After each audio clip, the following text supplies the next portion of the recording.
Dear viewers, brothers and sisters, welcome to English Fluent School. Today's episode is going to be a beautiful turning point for many of you. If you've ever caught yourself thinking in your native language and struggling to speak fluently in English, this podcast is for you. Our conversation today is about shifting your mindset, not just learning English, but truly thinking in English. We are going to break it down with love, clarity, and deep purpose. And as always, I'm joined by someone who makes complex ideas simple and English learning feel inspiring, my dear friend and co-host, Jake. Thank you so much, Isabella. And hello, friends. I'm truly excited about today's topic. Because this right here, learning to think in English, is the hidden key to speaking fluently and naturally. Let's open that door together. Jake, let's start at the very heart of it. Why is thinking in English so important? Excellent question, Isabella. You see, when you translate every word from your native language, it creates a delay, a hesitation. That's why people freeze or stumble. But when you think directly in English, your brain processes thoughts faster, and your words come out more naturally. It's fluency from the inside out. That makes so much sense. You're removing the middleman, translation, and speaking from thought to voice. So powerful. Exactly. It's like teaching your brain a new rhythm. And once that rhythm sets in, you start dancing through conversations. Before we dive into techniques, I want to touch on something deeper: motivation. Why do you believe motivation is the starting point for this journey? Because without a why, there's no fuel. Motivation is the emotional energy behind every word you speak. If someone is learning English just for a test, they might stop once the test is over. But if they're learning to connect, grow, or express their soul, then they'll never stop. Beautifully said, Jake. For me, my motivation is to connect with hearts across the world. That's what drives me. And that's why you're so inspiring, Isabella. When your why is real, your voice becomes unforgettable. So let's get practical. What's one of the first ways we can start thinking in English? Start with the objects around you. This table, that window, your shoes. Say them in English. You're training your brain to identify the world through English. It's simple, but powerful. That's a game changer. And you can do it anytime: cooking, walking, even brushing your teeth. Exactly. You're building vocabulary naturally, through real life. You always emphasize pronunciation early on. Why is that? Because pronunciation is how others understand you. You might know 10,000 words, but if they're unclear, it creates frustration. Good pronunciation builds confidence and respect. Plus, listening to native pronunciation, like on YouTube or podcasts, helps your ear adjust too. So pronunciation is not just about being correct, but being heard. Exactly.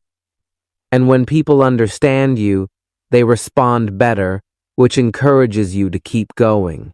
Jake, once learners can name objects, what's the next step? Build simple sentences. The sky is blue. I am cooking rice. My phone is charging. This helps you think in actions and descriptions, not just nouns. I love that. It feels like creating your own English world with every sentence. Yes. You're not just learning the language, you're living in it. I've heard you say something funny before. Talk to yourself like you're your best English teacher. What do you mean? Yes. Self-talk is your private training gym. Talk to yourself while doing chores, walking, or even looking in the mirror. I'm making tea now. Later, I'll watch a movie. No judgment, just practice. That's such an encouraging idea. You remove fear because no one is watching, just you and your growth. Exactly. It builds fluency and confidence. How can we bring more English into our day without adding extra time? Change your phone language. Write your shopping list in English. Watch television shows with English subtitles. The more your environment speaks English, the more your brain adjusts. So powerful. Like turning your life into a language lab. Perfect metaphor, Isabella. Total immersion from the inside out. Let's talk about dictionaries. Why English only? Because translation keeps you tied to your native language. But English-only dictionaries explain words using other English words. It's tough at first, but over time, it trains your brain to think within English. So you grow through the challenge and start understanding meanings like native speakers do. Exactly. It's a deeper form of learning. You also mentioned a beautiful habit, thinking in English before sleep. Why is that special? Because it's like closing your day with purpose. Say to yourself, "Today I learned," or "Tomorrow I will." It rewires your memory, and sometimes you may even dream in English. What a poetic way to end the day. It's almost spiritual. Language and spirit are connected. What we say shapes what we feel. Jake, sometimes students feel stuck. They think they're not improving. What do you say to them? I say, struggle is proof you're growing. Fluency is not a straight line. It's a mountain, and every step counts. When you feel stuck, remember your why. Be gentle. Keep going. So powerful. Even a slow walk is progress if you keep moving. Exactly. Be patient with yourself. Progress loves patience. Let's close with mindset. How does someone shift from fear to confidence? Start by speaking with love, not fear. Say, "I'm learning," not "I'm bad."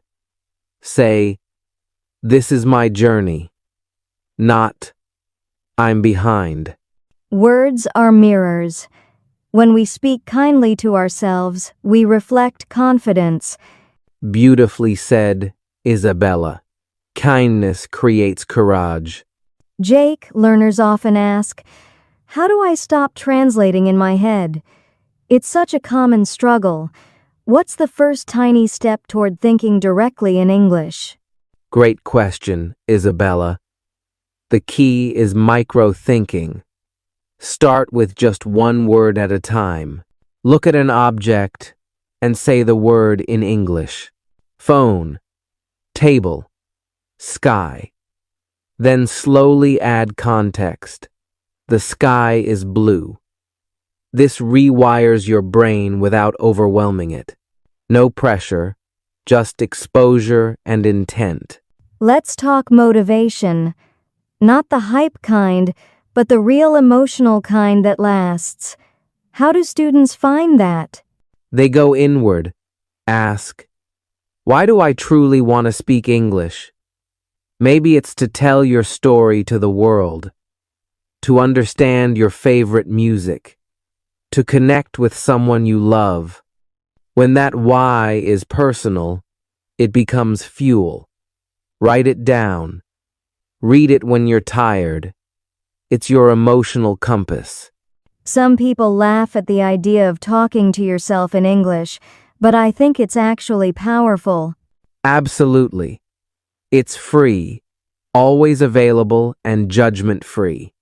Talk while you walk, While you cook, I'm slicing tomatoes. They smell fresh. It builds fluency like a hidden gym for your brain. You're rehearsing for real-life conversations minus the fear. Jake, I once heard someone say, make English invisible in your life. What do you think they meant? Jake, I once heard someone say, make English invisible in your life. What do you think they meant? I love that. It means weaving English into everything. Your phone settings, your favorite podcast, even your dreams. When English becomes the background of your daily life, your fluency grows naturally, without force. What about tools, Jake? Especially dictionaries? English-only dictionaries are fantastic. They teach you how to understand words through English, not through your first language. It's like switching from training wheels to real cycling. Sure, it's harder at first, but way more effective in the long run. Many learners write in English, but few reflect. What's the difference? Writing is great, but reflective journaling is next level. You don't just write what happened. You explore what you felt, what confused you, what surprised you. This deepens emotional connection with the language. Plus, it prepares your brain to recall and reuse what you've learned. Jake, visualization is powerful, but can it be more than mental rehearsal? Absolutely. Pair it with verbalization. Don't just picture success. Speak it. Say, I will give a TED Talk in English. I will speak fluently with confidence.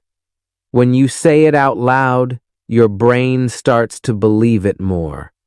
Mind plus mouth, that's fluency fuel. Sometimes learners feel stuck in the same environment. What can they do to change it? Great point. Go beyond your bedroom. Learn at the park, a library, a cafe. Join an English-speaking club or attend a meetup online. New environments trigger new thinking. And when your brain is stimulated, your learning accelerates. Here's a twist. What if learners tried teaching what they know? That's the master move. When you teach others, even just explaining a phrase to a friend, you solidify your knowledge. You find gaps. You simplify complex ideas, and you build confidence. You don't need to be an expert, just a sharer. That's how fluency becomes service. Wow, Jake, what an incredible journey we've taken today. From micro-thinking and emotional motivation to visualization and even teaching what you learn, these aren't just tips, they're life-changing mindsets. You said it, Isabella. If our listeners take just one of these ideas and apply it daily, they're already moving closer to fluency. English isn't just a subject.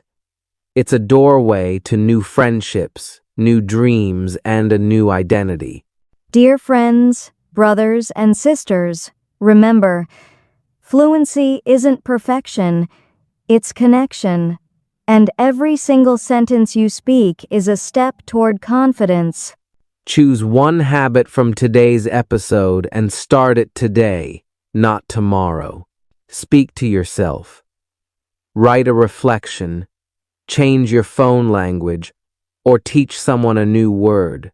And don't forget to share this podcast with a fellow learner. Let's grow together, one conversation at a time. Until next time, keep showing up. Keep speaking boldly. Many thanks from both of us. Keep walking your path to fluent, fearless English. Goodbye and stay inspired.